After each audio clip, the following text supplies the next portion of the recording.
I'm Tina Motley-Pearson, a concerned Durham citizen and parent.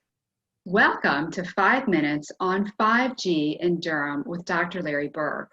Dr. Burk is a radiology MRI specialist at Duke Hospital. Dr. Burk, we have been hearing a lot about 5G lately. What is 5G? Now, 5G is the latest generation of cell phone transmission networks. We're currently in 4G, which means we have a transmission tower every half a mile or a mile.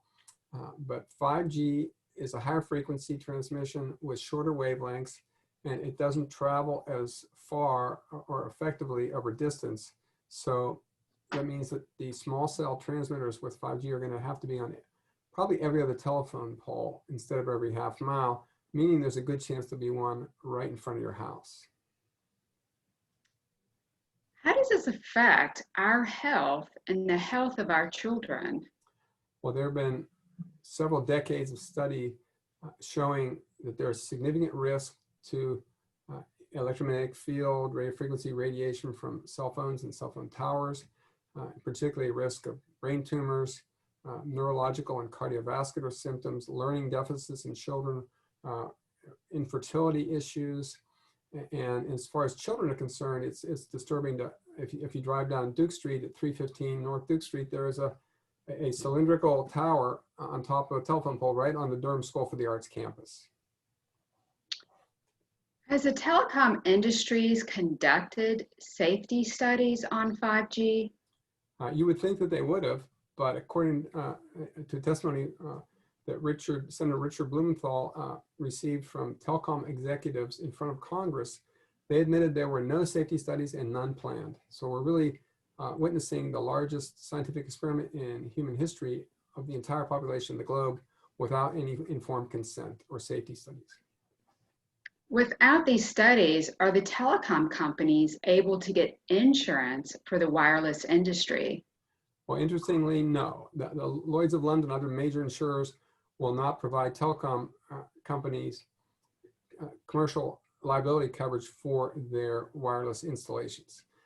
And they consider it as risky as something like asbestos, which people put in their homes enclosed to prevent fires for good reason, but then it turns out to cause cancer. So we have the same problem with wireless.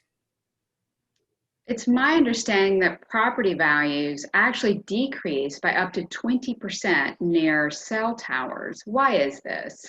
Yeah, this is a nationwide problem. When buyers come in looking at a house and they see one of those big towers right near the house, they're less likely to buy. And now with 5G having these small cell transmitters on every other telephone pole, there's a good chance to be one right in front of the house you're trying to sell. So yeah, the property values will go down. So is there a better option that's safe, green, and actually increases property values?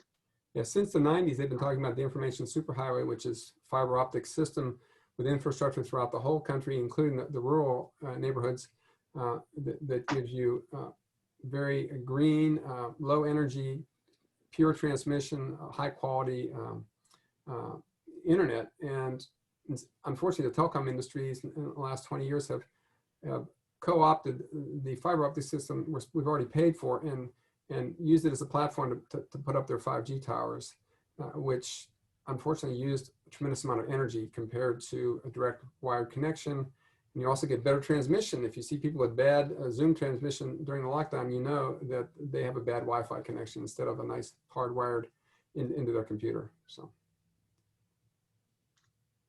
What are other cities around the world doing about 5G? There's many cities are taking a very aggressive legal position and initially are told, oh, you can't do anything because of the Telecom Act of 1996. That's just not true.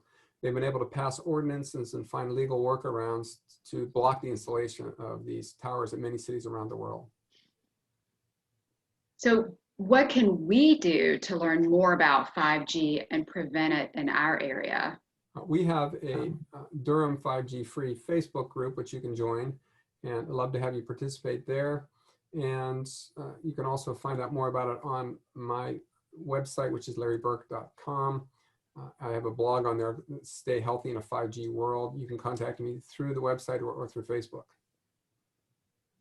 So thank you so much, Dr. Burke. And if you would like to learn more about how many towers and antennas are in your area, just go to antennasearch.com and type in your address. Thanks for watching. Thanks, Tina.